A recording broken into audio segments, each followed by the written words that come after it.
Bien, quería compartir con ustedes algo de lo que Dios me estuvo hablando y vamos a basar lo que vamos a compartir en Esdras desde el capítulo 1 al capítulo 5, ¿sí? Después vamos a ir agregando algún otro versículo, pero básicamente el repaso que vamos a hacer ahora más o menos de lo que pasó históricamente está en los capítulos de Esdras desde el 1 hasta el capítulo 5. Israel se encontraba cautivo en Babilonia, ¿sí? Después de que se habían mandado muchas macanas y una y otra vez Dios a través de los profetas le había hablado y les había dicho, me encanta esta frase porque tiene re que ver con lo que vamos a compartir. Perdón. Entonces se habían mandado muchas macanas en el pueblo de Israel, se desviaban, se iban tras otros dioses, Dios les advertía a través de sus profetas, pero no les prestaban atención. Ya estaba dividido el Israel en lo que sería Israel y en lo que sería Judá. Van pasando diferentes cosas, terminan siendo cautivos en Babilonia. Aparece el rey Nabucodonosor, los conquista y se los lleva cautivos. Ya Jeremías había hablado de esto en una prédica, me parece que fue en un martes, pero no estoy seguro. Charlamos sobre esto, ¿no? Sobre que a Jeremías le tocó decir un mensaje complicado, ¿no? Como Dios está mandando a Nabucodonosor y tienen que rendirse ante él y tienen que ir cautivos ante Babilonia. Pasa esto, efectivamente ocurre. Y Dios ya a través de Jeremías había hablado de que el tiempo estando cautivos en Babilonia iba a ser 70 años. Antes de que ellos fueran cautivos, Dios ya había dicho que 70 años iban a estar cautivos. Bueno, pasa ese tiempo y Dios toca el corazón del rey de ese momento. En ese momento ya no estaba Nabucodonosor, ni siquiera estaba Babilonia, que era el reino que los había conquistado en su momento. El reino que estaba vigente en ese momento era el que había conquistado Babilonia y era el reino de Persia, ¿sí? Y el rey de ese momento se llamaba Ciro.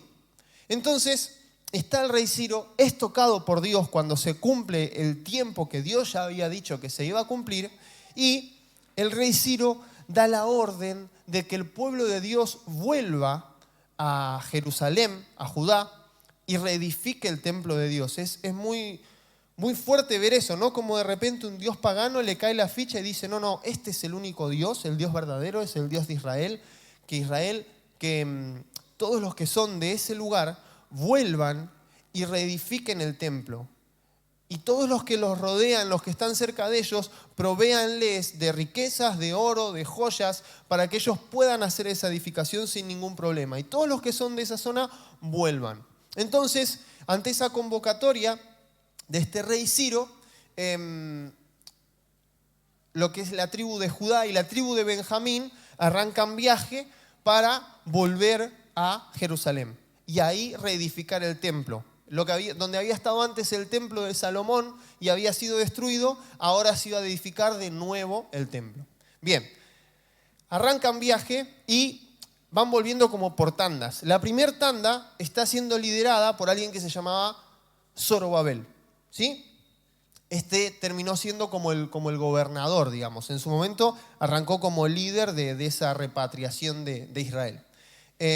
Y junto con Zorobabel también iba Josué, que era el sumo sacerdote, ¿sí? Entonces ahí vas a ver que hay todo un listado de personas de las diferentes familias que vuelven en esa primera repatriación a Jerusalén. Y también se convoca a todos los sacerdotes para que vuelvan. Y acá aparece ya algo importante que nos llama la atención. Los que eran sacerdotes eran de un linaje particular, de una tribu en particular, ¿sí? Y ellos tenían que demostrar que eran de esa tribu, de la tribu de Leví. Si ellos no podían demostrar con los papeles que ellos eran de esa tribu, no podían ser reconocidos como sacerdotes. Entonces, habían pasado 70 años de que habían estado cautivos en Babilonia. Hubo gente que seguramente le prestó atención a eso, pero hubo gente que dijo, estamos acá, qué sé yo, mi familia, mis parientes. Yo creo que sí, no, yo seguro soy, pero nunca le prestó atención a eso. Ahora, cuando arranca la vuelta, dicen, bueno, los que son sacerdotes, presenten los papeles, muestren que son sacerdotes y los reconocemos y van a ser sacerdotes allá. Y eso lo vemos en Esdras, capítulo 2, versículo 62. Dice así, hablando de los que habían perdido esos papeles. Estos buscaron su registro de genealogías y no fue hallado, y fueron excluidos del sacerdocio. Gente que en momentos donde parecía que otras cosas eran importantes, dejó de prestarle atención a algo que era muy importante de verdad. Y cuando tuvo que usarlo, ya no lo tenía. Cuando lo fue a buscar, ya lo había perdido. Y se perdieron algo que era muy importante y que era muy clave para esas familias, ¿sí?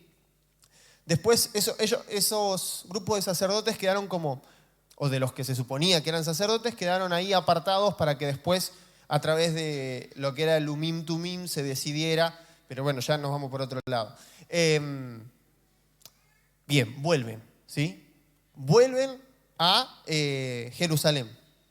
Cuando llegan a Jerusalén, guiados por Zorobabel y acompañados, ¿no?, por Josué también y por toda la banda de sacerdotes, a los 7 meses, o sea, en el mes 7, ya se habían establecido y lo primero que hacen, bien hecho, edifican un altar y empiezan a hacer sacrificios y celebran la fiesta de los tabernáculos.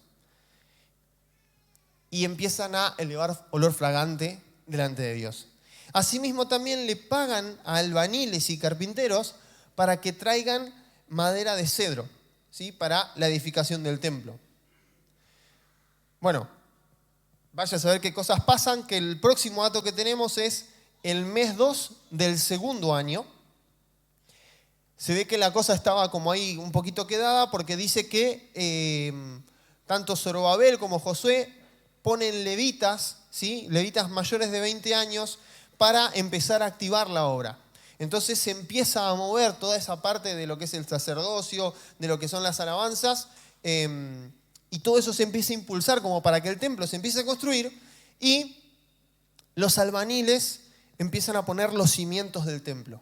Y ahí hay una gran celebración en todo el pueblo porque, bueno, ya está, tenemos los cimientos. Y dice que era tanto el espamento que se hacía, gente que lloraba, gente que gritaba, gente que tocaba instrumentos, que desde lejos se escuchaba y no se lograba diferenciar si eran gritos o si eran llantos o qué era lo que estaba pasando. Pero claramente había muchas emociones juntas porque algo grande estaba pasando. Bien, entonces va todo ahí, arrancan, listo, ya pusieron los cimientos. ¿Y qué pasa? Aparecen personas que andaban por ahí y le dicen, nosotros también queremos ser parte de esto. Estas personas, a las que les decimos personas que estaban por ahí, básicamente, muy por arriba, después si quieren pueden leer un poquito más en detalle estas personas en Segunda de Reyes, capítulo 17, versículo 24. Pero eran, en el momento en el que fueron desterrados de Jerusalén, y de Israel, digamos, el pueblo de Dios, y quedó cautivo en Babilonia, el rey de Babilonia mandó babilonios a que ocupen Samaria particularmente, ¿sí? Entonces, claro, es resarpado ese versículo, porque esta gente pagana viene a ocupar ese lugar y Dios manda leones, y los leones se los empiezan a comer, y los empiezan a despedazar, los hacen pipa. Entonces empiezan a decir, el Dios de ese lugar está haciendo que los leones los ataquen porque nuestra gente, dicen los babilonios, ¿no?, porque nuestra gente no conoce las costumbres, no sabe cómo se adora a ese Dios. Entonces, manden un sacerdote de Israel a que les enseñe eso. Entonces va un sacerdote de Israel y les enseña cómo se adora a Dios, les enseña las leyes de Dios. Pero esta gente hace una mezcolanza. Por un lado, adora a Dios, pero por otro lado, empieza a mezclar y a mechar con sus ídolos y empieza a tener sus propios sacerdotes que adoran ídolos paganos en lugares altos y empiezas a tener gente que empieza a hacer desastres a tal punto de gente que sacrifica a sus hijos quemándolos en el fuego en honor a dioses paganos, ¿no? Entonces, esa mezcolanza se armó y esta gente viene y les dice, nosotros también adoramos al Dios de ustedes, queremos participar de la obra. Que de alguna manera eso terminaba dando lugar a que en algún momento se corrompa lo que se estaba haciendo en honor a Dios con gente que se había dispuesto a adorarlo solamente a Dios. Entonces Zorobabel agarra y le dice, mejor no, dale. Y esta gente se recalienta. ¿Cómo que mejor no? Entonces, frente a esa negativa, se levantan contra el pueblo de Dios y empiezan a intimidarlos y a atemorizarlos para tratar de frenar la obra. Y hasta ahí más o menos llegamos a leer y la obra queda frenada hasta el segundo año del rey que sigue. O sea, no, estamos en el primer año, dijimos recién, mes segundo, que se pusieron los cimientos del primer año, mes segundo del segundo año que habían vuelto. Y estaba el rey Ciro. Bueno, entonces dice, la obra queda frenada hasta el segundo año del rey Darío, que también era persa, pero era otro rey. O sea, pasó una bocha de tiempo, todo quedó clavado, todo quedó frenado. Y ahí aparecen dos profetas, Zacarías y Ageo, los mismos que escribieron el libro de Zacarías y el libro de Ageo. Alta revelación. Pero está recopado porque empezás a ver, ¿viste cuando los superhéroes de las películas de Marvel empiezan a aparecer en la película de los demás? Bueno, es una cosa así, es como que acá aparecen los del otro libro en el libro de Esdras. Entonces, leemos Esdras capítulo 5, versículo 1. Estaba todo así parado, hola hijo, estaba todo así parado y dice, profetizaron, bueno, ahí vino la madre, mamá te llevó. ¿Hola? No, qué loco, es como...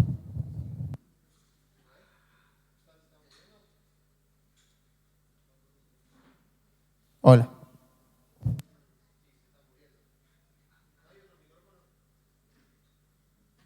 Bueno, igual ustedes leen ahí. Dice, profetizaron Ageo y Zacarías, hijo de Ido, ambos profetas, a los judíos que estaban en Judá y en Jerusalén, en el nombre del Dios de Israel, quien estaba sobre ellos. ¿Podemos leer el versículo siguiente? Entonces se levantaron Zorobabel, hijo de Salatiel, y Jesúa, que sería Josué, hijo de Josadac, y comenzaron a reedificar la casa de Dios que estaba en Jerusalén, y con ellos los profetas de Dios que les ayudaban. Es recopado porque no eran profetas que, bueno, yo te hablo de parte de Dios y después me voy a mi casa. Hola, hola, ahí está. No eran profetas que decían, bueno, yo te hablo de parte de Dios y después me voy a mi casa. No, no, no. Profetizaron y después se comprometieron con lo que Dios estaba diciendo. Hasta lo que leímos ahí, ¿se me escucha bien ahí? Ah, ok. Hasta lo que leímos ahí, no sabemos bien qué dijeron Zacarías y Ageo, pero sabemos que dijeron algo de parte de Dios que hizo que eso que estaba frenado se activara. ¿Ok? Entonces, lo primero que vamos a sacar importante de acá es la importancia de estar cerca de gente que es sensible a la voz de Dios. Cerca de autoridades que son sensibles a la voz de Dios, sea tu pastor, sea tu líder, sean amigos que están realmente comprometidos en su relación con Dios. Es súper importante estar cerca de esas personas y estar atento a lo que Dios les habla, porque siempre van a bendecir nuestras vidas. Yo no sé qué amistades estás cultivando, pero este tipo de amistades son las amistades que vale la pena cultivar. Porque son las que te van a hablar de parte de Dios para que si algo que estabas haciendo y estaba bien, lo dejaste de hacer, lo vuelvas a hacer. O si te estabas metiendo en algo que no te tenías que meter, salgas de ahí. Es súper importante que aprendamos a tener amistades que nos hacen bien de parte de Dios. ¿Amén? Entonces, bueno, vamos a hacer esto. Vamos a ver en el libro de Ageo lo que dijo Ageo y en el libro de Zacarías lo que dijo Zacarías. Vamos a ir a Ageo, capítulo 1, versículo 1. En el año segundo del rey Darío, en el mes sexto, es donde estábamos, pero ahora estamos en otro libro, en el primer día del mes vino palabra de Jehová por medio del profeta Ageo, ¿a quién? A Zorobabel, hijo de Salatiel, gobernador de Judá, y a Josué, hijo de Josadac, sumo sacerdote, diciendo. Entonces, ahí tenemos otro detalle más que está bueno para tener en cuenta, y es que la palabra no vino solamente para ese líder, para Zorobabel, sino también vino para Josué, el sumo sacerdote, el representante de lo que sería la parte espiritual. Y algo que entendía de parte de Dios y me gustaría que lo podamos tener en cuenta, es que de alguna manera Zorobabel, como líder o como autoridad, está representando nuestro servicio a Dios. Y por otro lado, Josué, como sumo sacerdote, está representando nuestra relación con Dios en la intimidad. Entonces, esta palabra que vino de parte de Dios impacta tanto lo que estamos haciendo como servicio como nuestra intimidad y nuestra relación con Dios. Quizás vos sentís que tu servicio está perfecto, pero tu intimidad con Dios está re floja. Bueno, esta palabra es para vos. Y si vos sentís que tu intimidad con Dios está re bien, pero tu servicio está re flojo, esta palabra es para vos también. Dice Ageo 1, y ahora vamos a leer de los versículos 2 al 11. Así ha hablado Jehová de los ejércitos, diciendo, este pueblo dice, no ha llegado aún el tiempo de que la casa de Jehová sea reedificada. ¿No? Como que pospusieron todo y dijeron, todavía no es tiempo. Entonces vino palabra de Jehová por medio del profeta Ageo diciendo, ¿es para vosotros tiempo para vosotros de habitar en vuestras casas artesonadas y esta casa está desierta? Cuando dice casas artesonadas, se refiere a casas con unos adornos que yo me puse me puse a buscar en internet qué era artesonada y dice que tiene una artesona. Ok, repiola. Entonces, cuando te pones a buscar qué son como unos adornos recopados en el techo, son como unas molduras, son re flasheras, después búsquenla.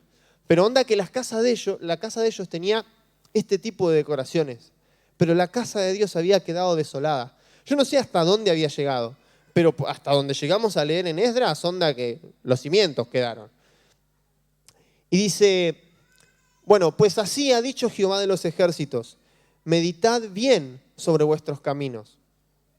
Sembráis mucho y recogéis poco.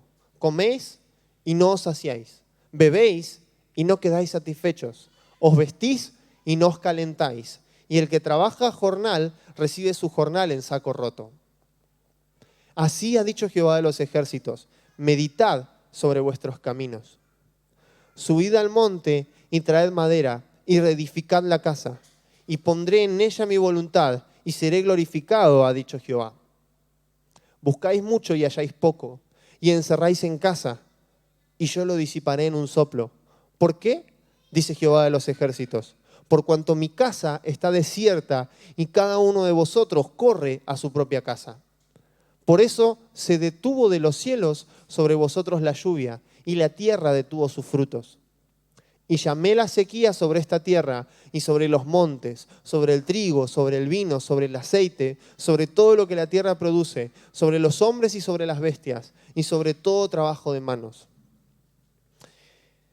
Re fuerte, ¿no? O sea, Dios les está dando una sacudida ahí y les está diciendo, ¿ustedes dicen que no es tiempo? ¿Que no es tiempo de edificar mi casa? ¿Ustedes viven en casas súper adornadas y mi casa está abandonada?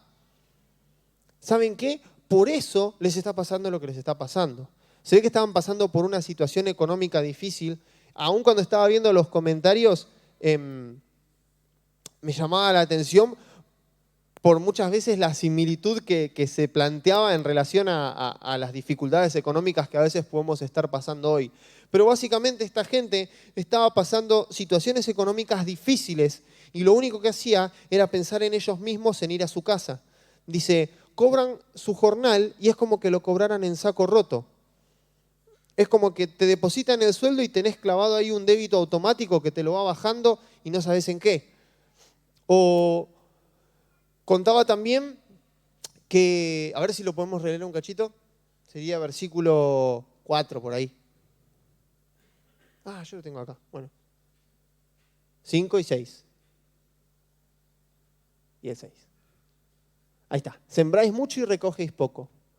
Coméis y no os saciáis. Onda, todo lo que haces se te está quedando corto. ¿Por qué? Porque lo único que estás pensando es en vos mismo. Abandonaste mi casa, abandonaste el pensar en mí. Y toda esta situación lo único que te está haciendo es meterte en un círculo vicioso de escasez. Porque ¿qué hacían? Claro, agarraban y decían, no es tiempo de edificar la casa de Dios, nos falta. ¿No ves que no cobramos bien, estamos sembrando un montón y cosechamos re poco? Y Dios le dice, pero eso te está pasando porque no edificás mi casa. Por eso estás pasando escasez. Por eso no da fruto todo lo que estás sembrando. Por eso parece que trabajás un montón y no cobras nada. Porque te estás olvidando de lo más importante. Y hay muchas veces, y sé que seguramente lo habrás escuchado un montón de veces, pero si Dios hoy te lo está diciendo es porque lo tenés que volver a escuchar. Hay muchas veces que creemos que la solución a una dificultad es ocuparme de eso y después ocuparme de Dios. Y Dios todo el tiempo nos está diciendo, te tenés que ocupar de mí para que eso se solucione. Te tenés que ocupar del servicio, te tenés que ocupar de la intimidad conmigo. Invertí en eso, porque si no siempre vas a estar dando vueltas en algo que no se va a solucionar. Porque eso viene porque tenés flojo lo otro. No se va a solucionar encargándote de eso.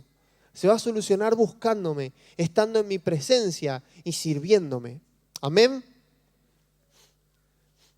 Muchas veces, como pasaba con este pueblo, terminamos priorizando todo lo nuestro antes que el servicio o tener un tiempo de calidad con Dios. Y cuando sentimos que estamos a full, ¿no? Y cuando digo a full me refiero a que estamos exigidos en nuestros tiempos o que estamos exigidos financieramente. Parece que más nos cuesta. Parece que más sentimos que es difícil separar el tiempo para Dios. Y ¿sabes qué? No nos damos cuenta de que si frenáramos para darle prioridad a lo que va primero, Dios pelearía nuestras batallas y se encargaría de todo lo que necesitamos.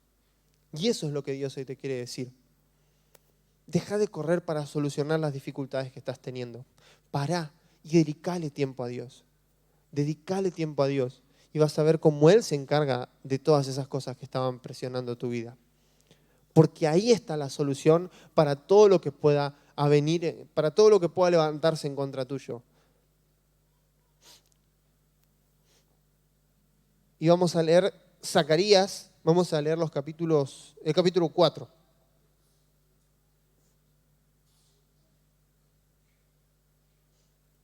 Capítulo 4, versículo 6 dice, entonces respondió y me habló diciendo, esta es palabra de Jehová.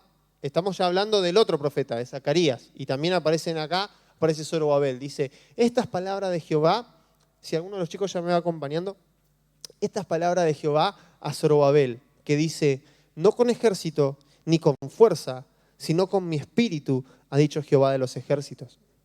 O sea, Zorobabel se encontraba en situaciones donde muchos enemigos lo querían presionar para que esa obra no prosperara.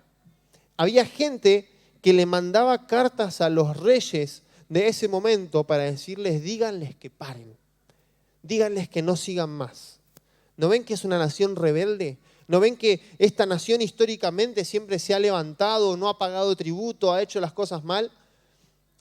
Y Dios, en ese momento donde la obra está frenada, donde el templo está sin avanzar, le habla a Zorobabel a través de Zacarías y le dice, Zacarías, Zorobabel, esto no se va a solucionar ni con tus fuerzas, ni con fuerza, ni con un ejército.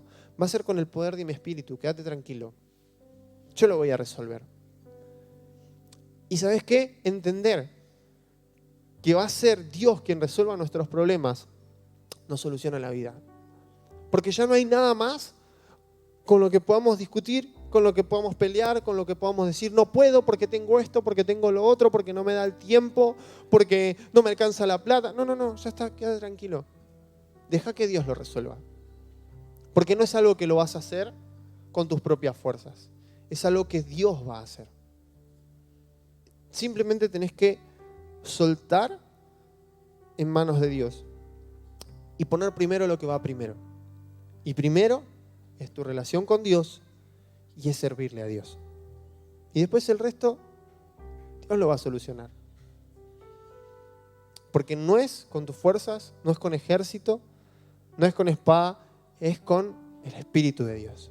Y el Espíritu Santo de Dios es el que está con nosotros. Y el Espíritu Santo de Dios es el que nos va a dar la victoria. Amén.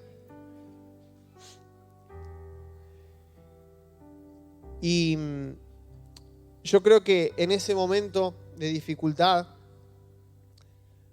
se debe Zorobabel, que había venido con todas las pilas, con todas las ganas, que había encarado ese regreso a Jerusalén, que había estado presente cuando todos celebraban y festejaban que se establecieron los cimientos, frente a toda esa pesadez, frente a todo esa pereza para avanzar, esa cantidad de frases de bueno, ya está, ahora no es el tiempo. Se debe haber decepcionado, se debe haber frustrado. Vaya a saber cuántas cosas pasaron por su mente. Pero frente a esa situación, también Zorobabel recibe una palabra de Dios a través de Zacarías. Y lo leemos en Zacarías capítulo 4, versículos 8 y 9. Dice: vino palabra de Jehová a mí diciendo: las manos de Zorobabel echarán el cimiento de esta casa, y sus manos la acabarán.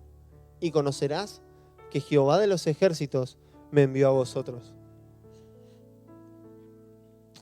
La mejor forma de reconocer a alguien que te habla de parte de Dios es ver que lo que te dice es verdad, que lo que te dice se cumple. Por los frutos los conocemos. Y particularmente, y te invito a que te vayas poniendo de pie,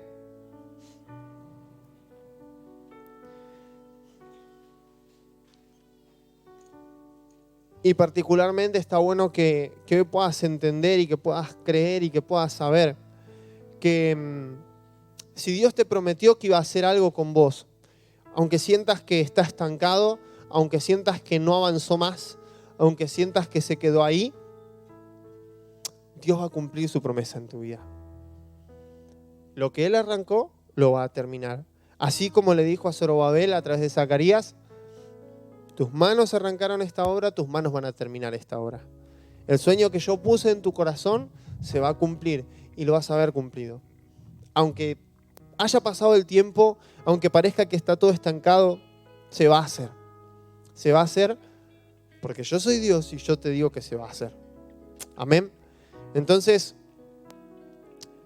si hay sueños de parte de Dios para tu vida, si Dios ya te dijo cosas que quería hacer con vos, aunque hayas visto que todo se fue estancando, que todo se fue quedando, bueno, toma la decisión de volver a darle lugar a lo importante. Como hicieron los sacerdotes que seguramente tenían sus papeles en la mano cuando tenían que volver a Jerusalén. Empezá a darle lugar a lo importante de nuevo, porque Dios va a cumplir su promesa en tu vida. Pero tenés que reacomodar tu orden de prioridades. No pienses solamente en vos, solamente en tus cosas, solamente en tus tiempos, solamente en tus necesidades. Pensá en Él. Pensá en pasar tiempo con Dios. Pensá en servir a Dios. Pensá en darle a Dios el tiempo que tiene que tener en tu vida. No importa lo presionado que estés o a las corridas que estés, pará y dale lugar a Dios en tu vida. Frenate, apagá el teléfono por una hora y decí: Dios, este tiempo es para vos. Andá, escondete, salí a caminar, no sé, de la forma en la que Dios quiera hacer algo, Dios te diga para hacerlo, pero separá ese tiempo con Dios y vas a ver cómo todo lo demás se acomoda. Porque muchas veces esas hostigaciones y esas presiones son resultado de un enemigo que nos quiere frenar en lo que es importante. Y nos la pasamos pensando que tenemos que resolver un montón de cosas, siendo que en realidad eran solamente distracciones para que no resolvamos lo único de lo que realmente nos teníamos que ocupar. Entonces enfoquémonos en lo que Dios quiere para nosotros. Vas a ver que una vez que te parás en la roca, todo lo demás se resuelve por su Santo Espíritu. El Espíritu Santo te dice así, así, así, listo, hace esto, ya está, tema solucionado, tema cerrado. Algo que estuviste días y días intentando resolver, años de tu vida intentando resolver. Si parás y le das lugar a Dios, vas a ver cómo eso se resuelve en instantes. Porque el Espíritu Santo toma el control de esa situación. Así es como se resuelven las cosas, así es como resuelven las cosas los hijos de Dios, soltándolas en manos del Espíritu Santo. Amén. Así que vamos a orar juntos. Te invito a que podamos orar y que este pueda ser un tiempo donde vos puedas exponerte delante de Dios y dejes que el Espíritu Santo toque tu corazón y te muestre si hasta ahora le habías estado dando lugar o no le habías estado dando lugar a lo que Dios te estaba llamando a hacer realmente. En la profecía de Ageo, el versículo 7 dice: así ha dicho Jehová de los ejércitos, meditad sobre vuestros caminos. Y en el original dice: meditad sobre vuestros corazones. Y esto es importante que podamos hacer hoy. Meditemos sobre nuestros corazones. ¿Qué era lo primero en nuestro corazón? ¿Qué era lo más importante? ¿Qué era lo que primero queríamos resolver? Porque lo primero que tiene que estar en nuestros corazones es amar a Dios con todo nuestro corazón, todas nuestras fuerzas, toda nuestra alma, toda nuestra mente. Y en segundo lugar, en nuestro corazón tiene que estar amar a nuestro prójimo como nos amamos a nosotros mismos.